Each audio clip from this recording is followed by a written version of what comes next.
I was working at a financial firm in New York City with a bunch of very smart people, and I had a brilliant boss I much admired. I went to my boss and told him I was going to start a company selling books on the internet. He took me on a long walk in Central Park, listened carefully to me, and finally said, "That sounds like a really good idea, but it would be an even better idea for someone who didn't already have a good job. You can have a job, or you can have a career, or you can have a calling, and if you can somehow figure out how to have a calling, you have hit the jackpot, because that's the big deal." I met Jeff Bezos 25 years ago, and he told me, "Dave, I want you to invest in my company." "What are you doing?"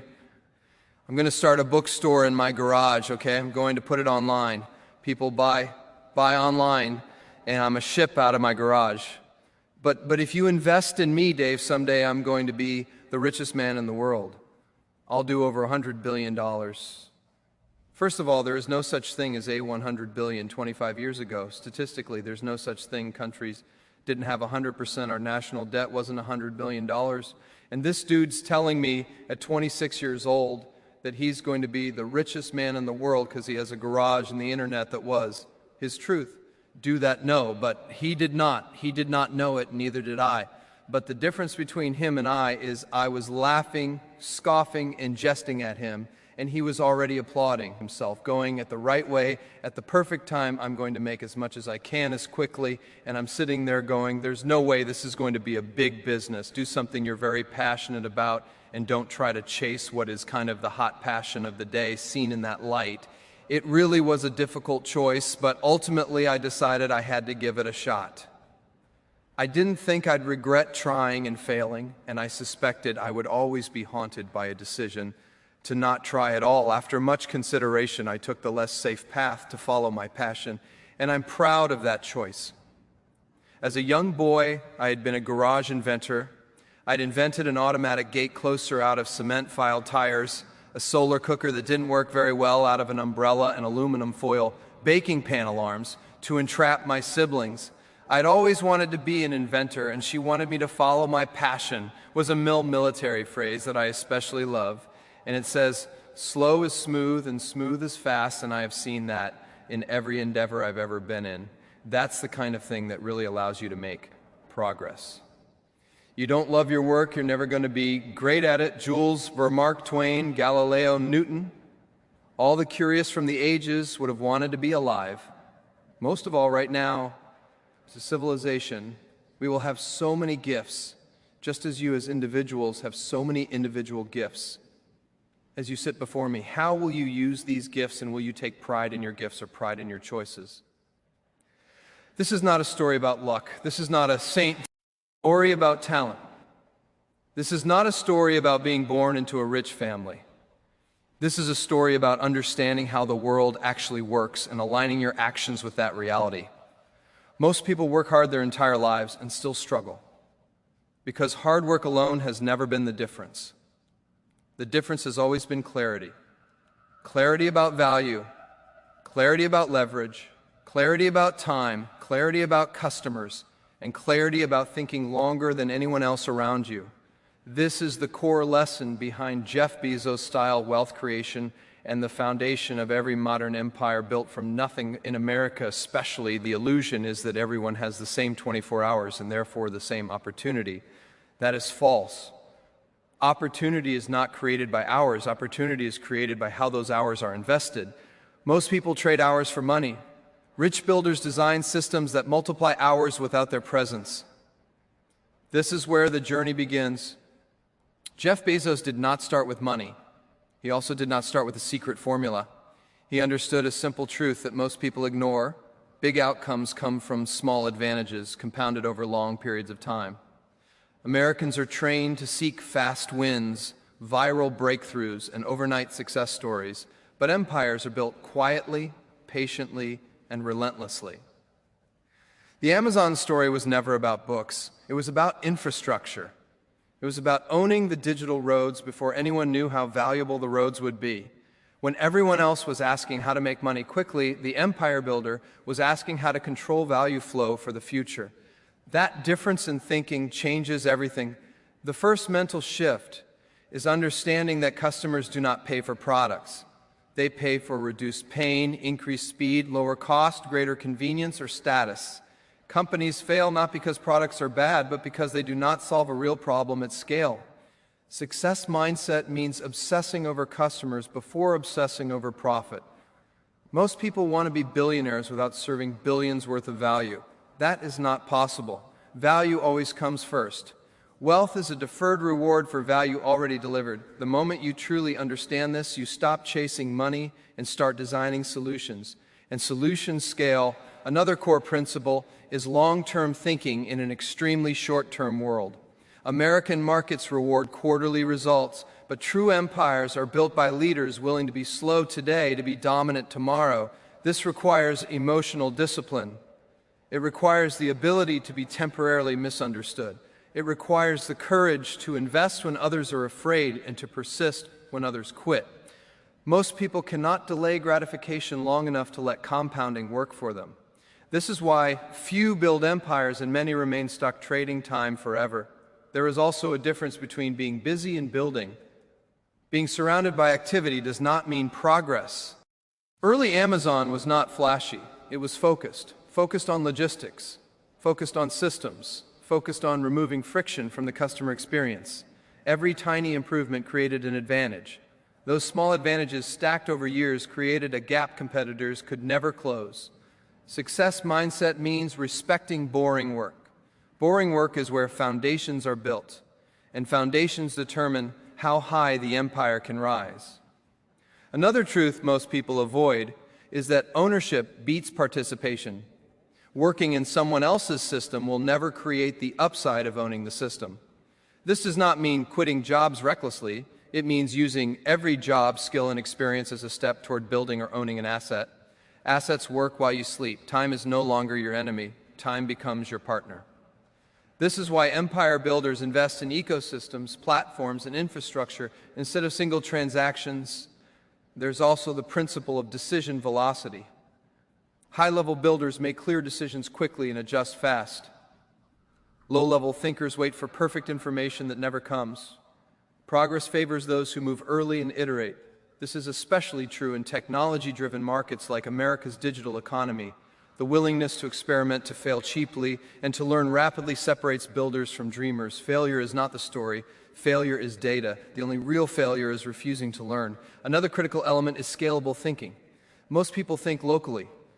Empire builders think globally from day one, not in reach but in design. Systems that work for one customer must work for 100 million.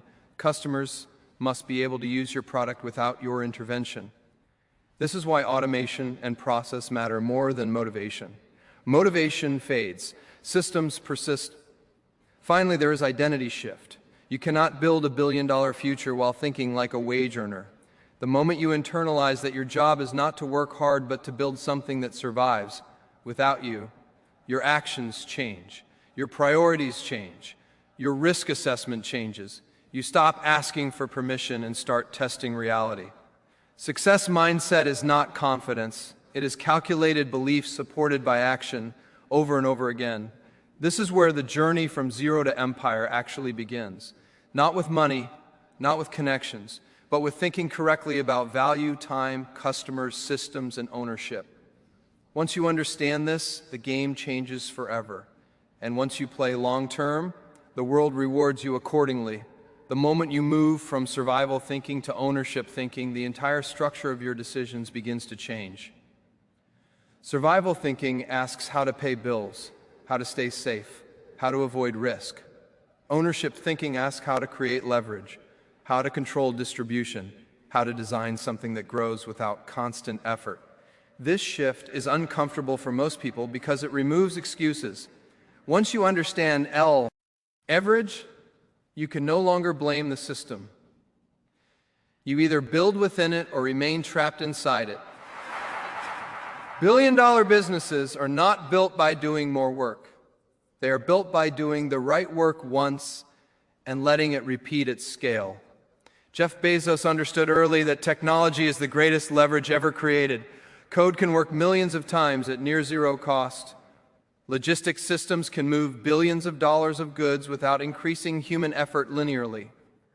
This is why modern empires are digital first, even when they sell physical products.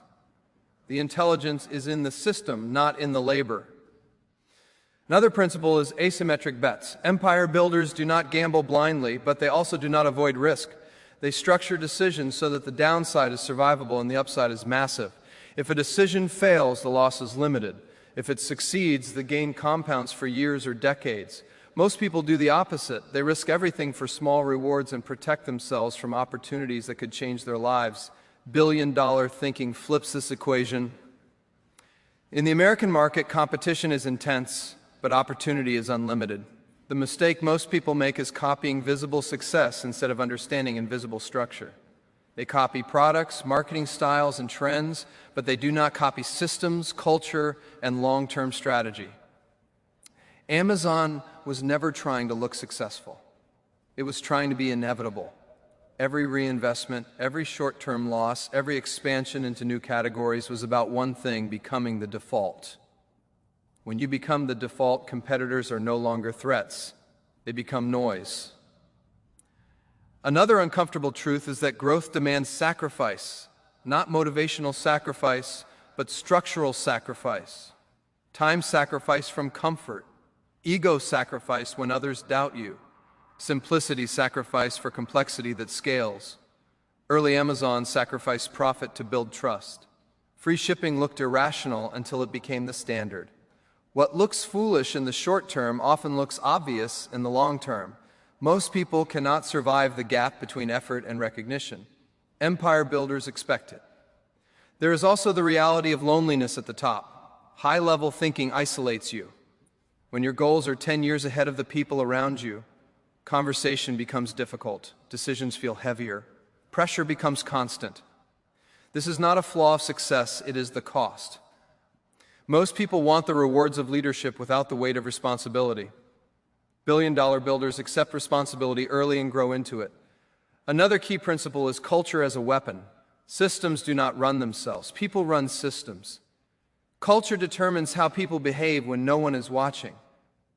Bezos emphasized high standards not because he was harsh, but because standards compound. One low standard spreads. One high standard multiplies excellence. Culture is not slogans. Culture is what gets rewarded and what gets tolerated. In scaling organizations, culture replaces control. Then there is customer obsession at a level most companies never reach. Listening is not enough. Anticipation matters more. Customers cannot always articulate what they want, but patterns reveal what they need. Prime was not demanded by customers, it was designed for them. Speed, trust, and convenience were the real products. Once customers reorganize their lives around your system, leaving becomes painful. This is how loyalty is engineered, not requested. The path from zero to empire also requires separating noise from signal. Media, trends, opinions, and critics are distractions. Data, behavior, and results are signals. Bezos famously valued metrics that reflect real customer experience, not vanity numbers. Empire builders measure what matters, ignore what flatters, and act on what improves reality. This discipline keeps focus sharp when scale increases. Finally, there is legacy thinking. Most people think about income. Empire builders think about impact. What system will still function decades from now? What infrastructure will outlive the founder? This mindset forces better decisions. Short-term wins lose appeal when you are building something meant to last. Legacy is not about ego, it is about durability. By this stage, the journey is no longer about becoming rich. Wealth becomes a byproduct. The real mission becomes building something that changes how the world operates, even in small ways at massive scale. This is how zero becomes empire. Not through shortcuts, but through structure, patience, leverage, and relentless alignment with reality. At the highest level, success stops being about ideas and starts being about execution under pressure. Many people understand concepts. Very few live them daily. Empire builders separate themselves through discipline that looks boring from the outside but produces extraordinary results over time. Discipline is not intensity. Discipline is consistency. showing up when motivation disappears, making decisions when information is incomplete, staying aligned with long-term vision when short-term emotions try to hijack behavior. Personal discipline begins with time control. Time is the only non-renewable asset. Empire builders treat time like capital. They invest it, they protect it, and they refuse to waste it on low-leverage activities. Meetings without outcomes, conversations without direction, work without ownership are all forms of time leakage. High-level execution means designing days around priorities, not reacting to noise. The calendar becomes a strategic tool, not a prison. Decision-making under uncertainty is another defining trait. Waiting for certainty is a luxury builders do not have. Markets move, technology evolves, and competitors act regardless of your hesitation. Empire builders use principles instead of predictions. They identify what will not change and build around that. Customers will always want lower prices, faster deliv, eerie, and better experience. Technology will continue reducing friction. These constants allow decisions even when the future is unclear. Failure is not avoided at scale, it is managed. Empire builders fail often, but they fail in controlled ways. Small experiments, fast feedback, quick correction. Emotional attachment to ideas is dangerous. Attachment to learning is powerful. When something does not work, the question is not who is to blame, but what the data is saying. This mindset removes fear and replaces it with curiosity. Curiosity fuels progress. Pressure increases as responsibility grows. Early pressure comes from survival. Later pressure comes from impact. Decisions affect thousands, then millions of lives. This weight can either break a leader or refine them. The difference is internal stability.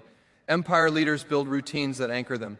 Clear thinking, physical health, and mental resilience become non-negotiable. Burnout is not a badge of honor. Sustainability is strength. Another critical transformation happens when builders stop doing and start designing. In the beginning, doing everything is necessary. Later, it becomes destructive. Scaling requires trust, delegation, and clear frameworks. Empire builders focus on inputs and systems, not micromanaging outputs. They hire people who think, not people who wait for instructions. Leadership becomes about multiplying intelligence, not controlling behavior. There is also the discipline of saying no. Growth creates opportunity overload. Not every opportunity is aligned. Saying yes to everything fractures focus. Empire builders choose depth over breadth. One strong system beats 10 weak ones. Strategic restraint preserves energy and clarity. This is especially important in the American market, where options are endless and distraction is constant. As the journey progresses, identity shifts again. The builder becomes a steward, ego fades, mission sharpens. The question changes from how big can this get to how solid can this become. Long-term trust replaces short-term validation. Reputation becomes more valuable than revenue. This maturity separates temporary success from lasting dominance. The final stage of transformation is internal peace with uncertainty. Even empires are fragile. Markets change, technology disrupts, nothing is permanent. Empire leaders accept this and build adaptability into their systems. Flexibility becomes a core feature, not a reaction. The goal is not control, but resilience. By the end of this journey, the original desire to get rich feels small. Wealth is simply a tool. The real achievement is mastery over thinking, decision-making, and time. From zero to empire is not a straight path. It is a continuous alignment between reality and action. Those who master this alignment do not chase success. Success becomes the natural consequence of how they operate every day. At the end of every empire-building journey, there is a quiet realization that changes ever. The realization is not about money. It is about control. Control over time, control over direction, control over impact. Wealth was never the destination. Wealth was the evidence that the system worked. The true reward is freedom backed by structure, not chaos disguised as independence. The final mindset consolidation is simple but demanding. Think in decades, not days. Build for scale before scale arrives. Obsess over value even when no one is watching. Protect standards even when growth tempts compromise. These principles do not expire, they compound. Empires collapse not because markets change, but because builders abandon the principles that built them. Legacy thinking demands humility. The strongest systems are designed to function without their creators. This is the ultimate test of leadership. If everything depends on you, nothing is truly built. Durable empires survive leadership changes, market shifts, and cultural evolution because their foundations are principles, not personalities. Jeff Bezos stepping aside as CEO did not weaken Amazon, it proved its strength. For an American audience, this message matters more than ever. The modern world rewards clarity over effort, leverage over labor, and patience over impulse. The economy no longer belongs to those who work the hardest. It belongs to those who design the smartest systems. Opportunity still exists, but it favors builders who think differently, act deliberately, and stay focused when others scatter. The journey from zero to empire does not require permission. It requires alignment. Alignment between thought and action, between values and decisions, between long-term vision and daily execution. Every empire begins the same way, with one person deciding to stop reacting and start building. Pressure will come, doubt will come, isolation will come. These are not signs of failure. They are signs that the path is real. The higher the structure, the deeper the foundation must be. Those who understand this do not rush. They do not panic. They do not chase validation. They build quietly and let results speak later. The final truth is this: the world does not reward intention. It rewards structure. It rewards those who understand how value flows, how time compounds, and how systems scale. Once you truly understand this, wealth becomes predictable, not magical. Success becomes repeatable, not accidental. This is how empires are built. Not through shortcuts, not through noise, but through clarity, discipline, patience, and relentless execution. From zero to empire is not a dream, it is a process. And once you understand the process, the outcome becomes inevitable.